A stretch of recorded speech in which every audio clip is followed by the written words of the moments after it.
Yo, yo, yo, yo, straight from Queens, man, Pharoahe Monch in the area. We're chilling right now with my peoples, the Advocate. You already know what it is. I know you started, coming up to Queens, like right in like the golden era of hip hop. And, what was it that inspired you to just start writing rhymes?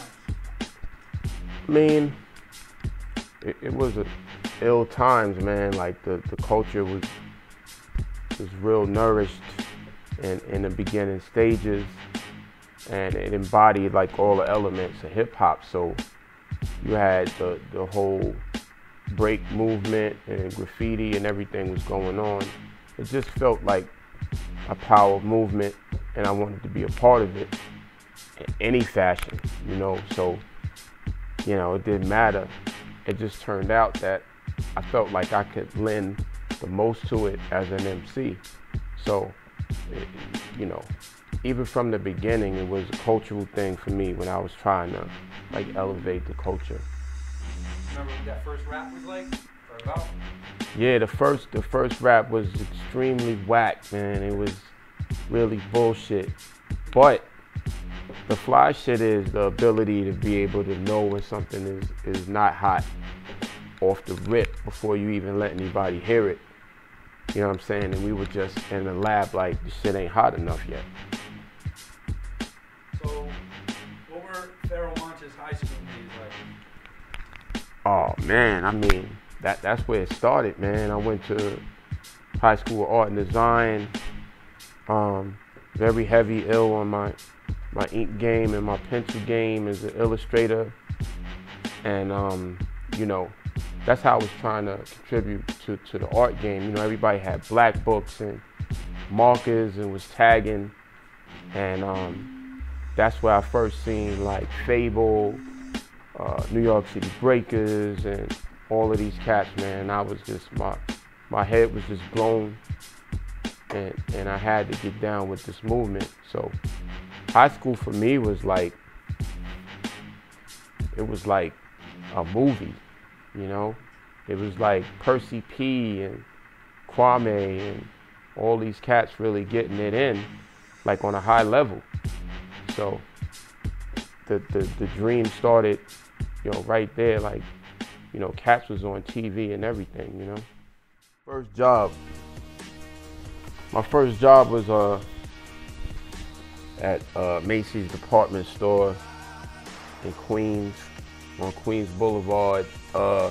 I was a salesman, you know what I'm saying? And then they moved me to this division where I had to lift the tables up and collect hangers and do all type of crazy shit.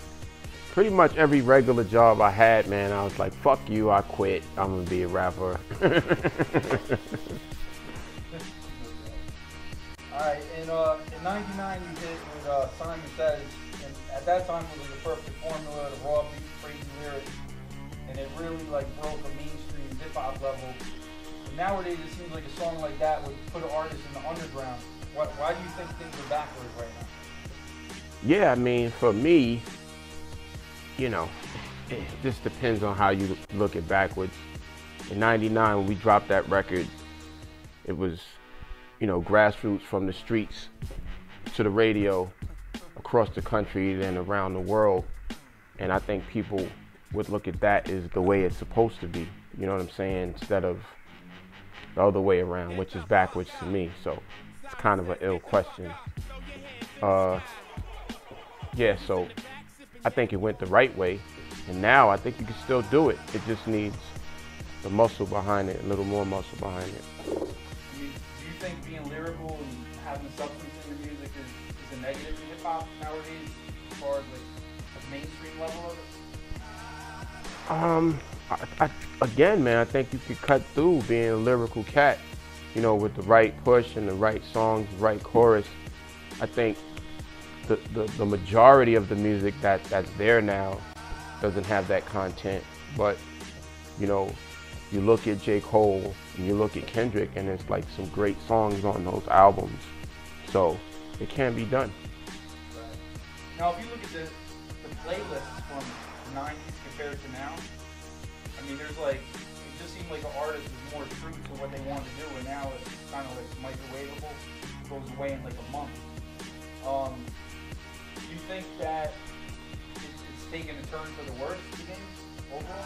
I agree with that. I don't think the songs have as much staying power as they did before, but that's for a multiple amount of reasons, like the amount of access to music, the amount of music, the amount of records that's being thrown in your face. You know, the attention span is less at radio and on the internet, so, you know, things don't last as long, I guess. Simon Says cracked Billboard 100. When or what event made you realize that you finally broke that barrier of success that every MC dreams of?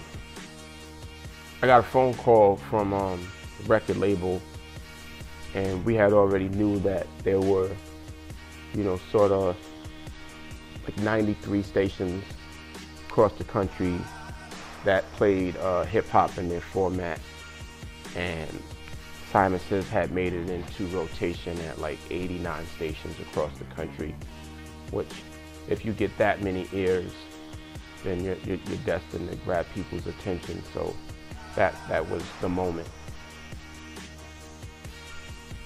At the time you were with Rawkus Records, they were known for, you know, top of the line wordsmiths.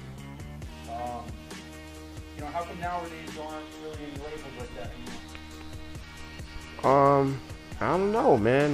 That's a good one. Yeah. You know, it's not easy to craft your style and be at that tier of a lyricist. You know, they come once in a blue moon. So they assembled a great unit there. You know what I'm saying, of lyricists. So it's not likely that you see that nowadays, and they're selling records, you know.